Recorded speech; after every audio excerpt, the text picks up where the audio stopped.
There are marriages that test you in ways you never imagined, relationships that force you to choose between your dignity and your devotion, between what you can see and what you're told to believe. This is the story of a woman named Grace, whose love for her husband led her into a maze of shame, confusion, and impossible choices. A story that will make you question what you would do if you were standing in her shoes. I want you to know that this story is perfect for listening while you relax, so feel free to look away from the screen and just let the narration carry you. If you're enjoying this folktale, please take a moment to like this video, subscribe to our channel, and share it with someone who loves Nigerian stories. Also, drop a comment telling us where you're watching from and what time it is there. We love hearing from you all over the world. Now let me take you into Grace's world.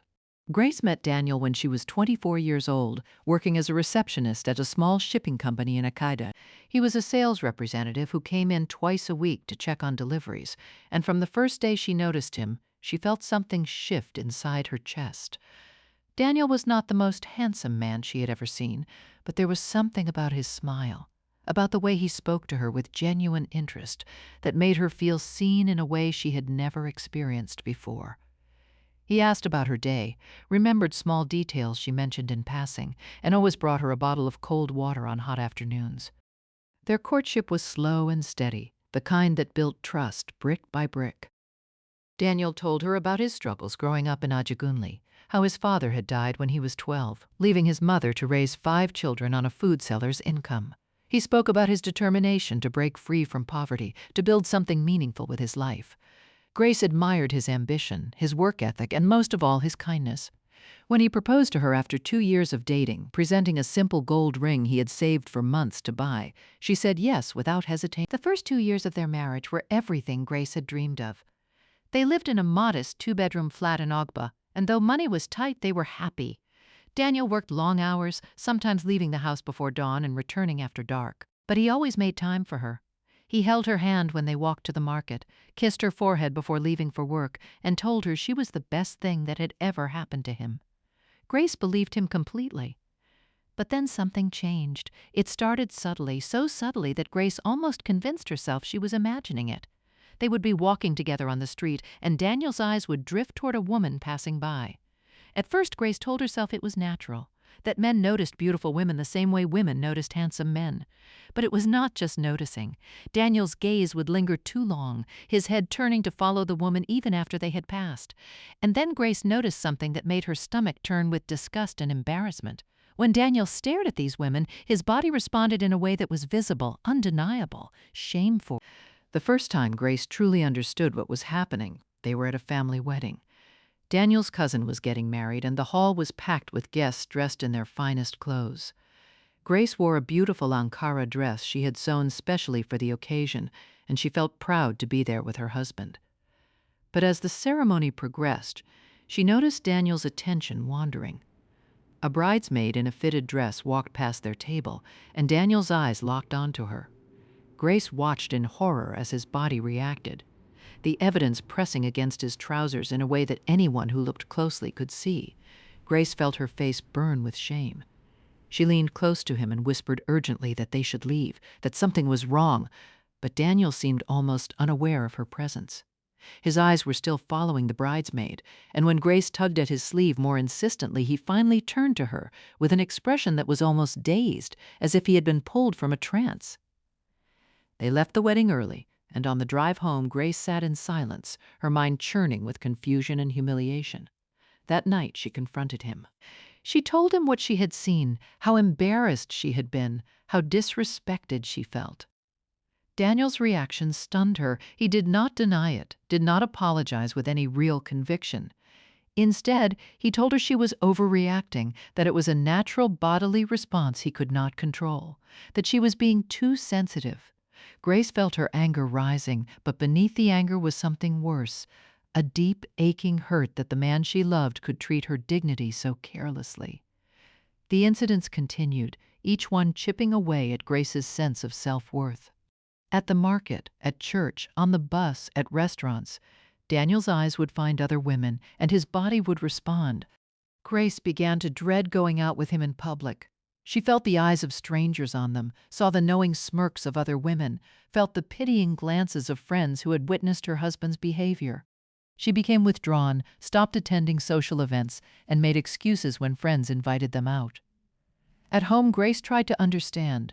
She wondered if she was not attractive enough, if she was not satisfying him, if there was something she was doing wrong. She bought new clothes, changed her hairstyle, tried to be more attentive in the bedroom. Nothing changed. Daniel continued to lust visibly after other women, and the distance between them grew wider with each passing day. Grace's friends noticed the change in her. Her closest friend, Esther, cornered her one afternoon and demanded to know what was wrong. Grace broke down and told her everything, the words pouring out between sobs. Esther listened in shock, then told Grace what she needed to hear, that this was not normal, that no woman should endure such public humiliation, that Grace deserved better. Esther urged her to confront Daniel more seriously, to demand answers, or if necessary, to leave the marriage before it destroyed her completely. That evening, Grace made a decision. She could not continue living this way, could not continue sacrificing her dignity for a marriage that brought her only shame and pain. When Daniel came home from work, she was waiting for him at the dining table, her hands folded in front of her, her expression resolute. She told him they needed to talk, and the seriousness in her voice made him sit down without his usual dismissive attitude. Grace spoke calmly but firmly. She told him she had reached her limit, that she could no longer tolerate his behavior, that she felt disrespected and humiliated every time they stepped out together. She told him she had lost herself in this marriage, that the woman she used to be, confident and joyful, had disappeared under the weight of constant embarrassment. And then she said the words she had been afraid to say for months. If things did not change, if he could not give her a real explanation and a real solution, she would leave him. Daniel's face went pale. For the first time since this nightmare had begun, Grace saw real fear in his eyes. He stood up from the table, paced the room for a few moments, and then sat back down with his head in his hands. When he finally looked up at her, his eyes were filled with tears. He told her he needed to confess something he had been too ashamed and too afraid to reveal. Grace's heart pounded as she waited for him to continue. Daniel began to speak, his voice shaking. He told her that 3 years ago, before they got married, when he was still struggling to make ends meet and desperate to build a better life, he had done something terrible. A colleague at work had introduced him to a man, a spiritualist who promised to help him become wealthy beyond his dreams. Daniel had been skeptical at first, but desperation had clouded his judgment. The spiritualist had performed a ritual, had given Daniel specific instructions to follow, and had warned him there would be consequences, a price to pay for the wealth he would receive. Grace listened in stunned silence as her husband continued. Daniel explained that shortly after the ritual, his business had begun to flourish. Sales that had previously been difficult came easily. Contracts he had been chasing for months suddenly fell into his lap. Money began to flow in ways he had never experienced. But then the side effects began. The spiritualist had warned him that the ritual would manifest in his body, that he would experience physical reactions he could not control. But Daniel had not understood what that truly meant until it started happening. He told Grace that the erections were not because he was lusting after other women, though he understood how it looked. They were a spiritual affliction, a manifestation of the forces at work in his life as a result of the ritual. The spiritualist had explained that these reactions were connected to spiritual battles happening in the unseen realm, and that each time it happened, it meant wealth was being transferred to him, that money was being drawn into his life from mysterious sources.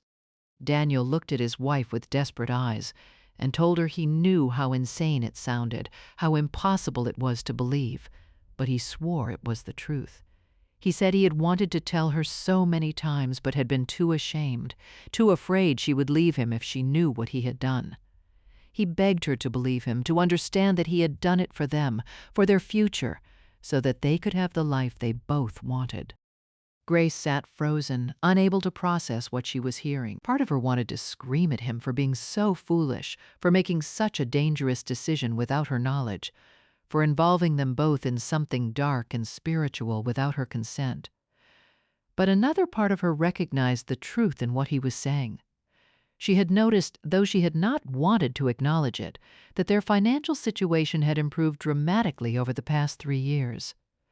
Daniel had bought them a car, they had moved to a better apartment, he had sent money home to his mother regularly, and there always seemed to be enough for their needs and more. The silence in the room stretched on as Grace struggled with the impossible choice before her. If what Daniel said was true, then her husband was bound to something dark, something that had made him wealthy but had also cursed him with a condition that brought them both public shame and humiliation. If she stayed, she would have to accept this reality, would have to endure the stares and whispers and judgment of others, knowing that behind it all was a spiritual force she could not see or understand. But if she left, she would be walking away from her marriage, from the man she had loved and built a life with, from everything they had created together. Grace asked Daniel the question that terrified her most. Could the ritual be undone? Could he go back to the spiritualist and break whatever agreement had been made? Daniel's face darkened. He told her he had tried.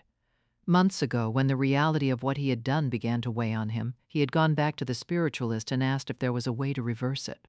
The man had laughed at him, had told him that such things could not be undone easily, that the forces he had invoked were not toys to be played with and discarded. The spiritualist had said that if Daniel wanted to be free, he would have to give back everything the ritual had brought him, every naira, every benefit, every advantage, and even then, there were no guarantees. Grace felt her world collapsing. She asked Daniel how much money they were talking about, how much had come from this ritual. Daniel hesitated, then admitted it was impossible to calculate. The money had come through his work, through contracts and sales, but he had no way of knowing which opportunities were his own merit and which were the result of the spiritual forces at work. To give it all back would mean returning to poverty, to struggling the way they had before, and even that might not be enough to break the curse. The days that followed were the darkest of Grace's life. She could not sleep, could not eat, could not think about anything except the impossible decision before her. She prayed constantly, begging God for wisdom, for clarity, for a way out of this nightmare. She felt angry at Daniel for putting them in this position, but she also felt guilty for that anger, knowing that he had done it out of love for her, out of a desire to give her a better life. Grace confided in Esther again, and her friend's reaction was immediate and fierce. Esther told her to leave, to run as far and as fast as she could from a man who had made such a reckless and dangerous choice. Esther said that no amount of money was worth being bound to dark spiritual forces, that Grace's soul and sanity were more valuable than any material comfort. But Grace could not make the decision so easily. She thought about the years they had spent together, the love she still felt for Daniel despite everything, the life they had built. She also began to notice things she had not paid attention to before. The money that had seemed like such a blessing now felt tainted, cursed. Every time Daniel brought home a large payment or announced a new contract, Grace felt a mixture of relief and revulsion. She found herself looking at their possessions differently, at the nice furniture and the car and the clothes, wondering what they had truly cost. One night, unable to sleep, Grace got out of bed and knelt on the floor of their bedroom. She prayed with an intensity she had never felt before, asking God to show her what to do, to give her the strength to make the right choice. She told God that she was lost, that she did not know whether to stay or leave, whether to fight for her marriage or save herself. And in the quiet darkness of that room, Grace felt something shift inside her, a clarity beginning to form. She realized that the question was not really about the ritual or the money or even Daniel's visible affliction. The real question was about who she wanted to be, what kind of life she wanted to live, and what she was willing to sacrifice for it. Grace understood that staying with Daniel meant accepting a life of public shame, of spiritual bondage, of never knowing whether their blessings were truly blessings or curses in disguise. But leaving meant walking away from her marriage vows, from the man she had promised to stand by in sickness and in health, from the possibility that somehow, someday, they might find a way through this. Grace thought about her mother, who had endured her own difficult marriage with a strength Grace had always admired. She thought about the other women in her family, the ones who had stayed and the ones who had left, and the different paths their lives had taken.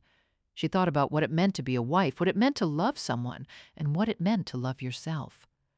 When morning came, Grace still had not decided. She looked at Daniel sleeping beside her, his face peaceful in a way it rarely was when he was awake, and she felt her heart breaking. She loved this man. Despite everything, despite the shame and the fear and the confusion, she still loved him. But she also loved herself, or at least she was trying to remember how to love herself again after months of feeling worthless and humiliated. Daniel woke up and saw Grace watching him. He reached for her hand, and she let him take it. They sat together in silence, both of them knowing that a decision had to be made, but neither of them ready to speak the words that would determine their future. Grace finally spoke, her voice barely above a whisper. She told Daniel that she needed time, that she could not make this decision in a day or a week, that she needed space to think and pray and understand what was truly right. She told him she was going to stay with Esther for a while, not as an ending, but as a pause, a chance for both of them to be honest with themselves about what they wanted and what they were willing to endure. Daniel nodded, tears streaming down his face. He told her he understood, that he would wait for her however long it took, that he would do whatever she needed him to do. Grace packed a small bag with clothes and essentials, and before she left the apartment, she turned back to look at her husband one more time. He was standing in the doorway of their bedroom, looking broken and lost, and Grace felt her resolve waver. But she forced herself to keep walking, to put one foot in front of the other until she was outside, until she was in a taxi heading toward Esther's house, until she was far enough away to breathe. At Esther's apartment, Grace tried to find peace. She spent her days thinking and praying, reading scripture and searching for wisdom in the stories of other women who had faced impossible choices. She thought about Job's wife, who had told her husband to curse God and die when everything was taken from them. She thought about Ruth, who had chosen loyalty over comfort. She thought about Esther, who had risked everything to save her people. Each story offered something different, but none of them gave her the clear answer she desperately wanted. Esther tried to be supportive, but Grace could see the frustration in her friend's eyes. Esther believed the answer was obvious. Leave Daniel, start over, find a man who had not bound himself to dark forces. But Grace could not make it feel that simple in her heart. She kept remembering the Daniel she had fallen in love with, the one who had brought her cold water and held her hand and promised her a future. Was that man gone completely, replaced by someone cursed and corrupted? Or was he still in there, trapped by a decision he had made out of desperation and love? 2 weeks passed, then 3. Daniel called Grace every day, but she rarely answered. When she did pick up the phone, their conversations were brief and painful. He told her he missed her, that the apartment felt empty without her, that he would do anything to have her back. Grace listened but gave him no promises, no timeline, no hope that she could commit to.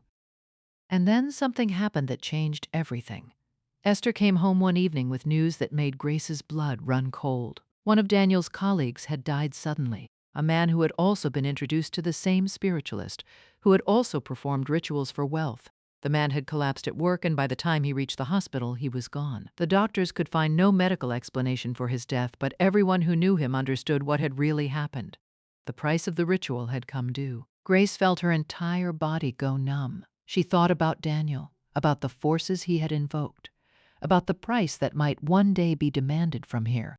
She imagined getting a phone call, telling her that her husband had collapsed, that he was gone, that the wealth he had chased had consumed him completely. And in that moment, Grace knew what her decision had to be. She could not stay with a man who had sold himself to darkness, no matter how much she loved him. She could not watch him be destroyed by forces neither of them understood. And she could not continue to sacrifice her own dignity, her own peace, her own soul, for a marriage that had been built on a foundation of spiritual corruption.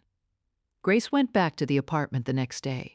Daniel was there, looking thinner and more exhausted than she had ever seen him. When he saw her, hope lit up his face, but Grace's expression made that hope die almost immediately.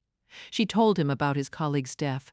She told him she could not live with the fear of losing him the same way, could not wake up every morning wondering if today would be the day the price was demanding. She told him she loved him, but that love was not enough to overcome what he had done, the choice he had made without her, the curse he had brought into their lives. Daniel begged her to stay, to give him more time, to believe that he could find a way to fix this, but Grace shook her head.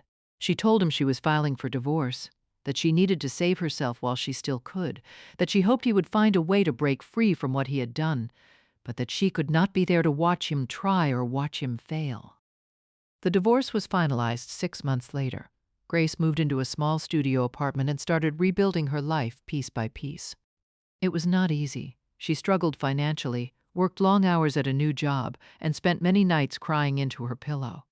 But slowly, gradually, she began to feel like herself again. The shame lifted, the fear faded. The woman she had been before Daniel's curse had consumed her life started to resurface. She heard news about Daniel from time to time through mutual friends.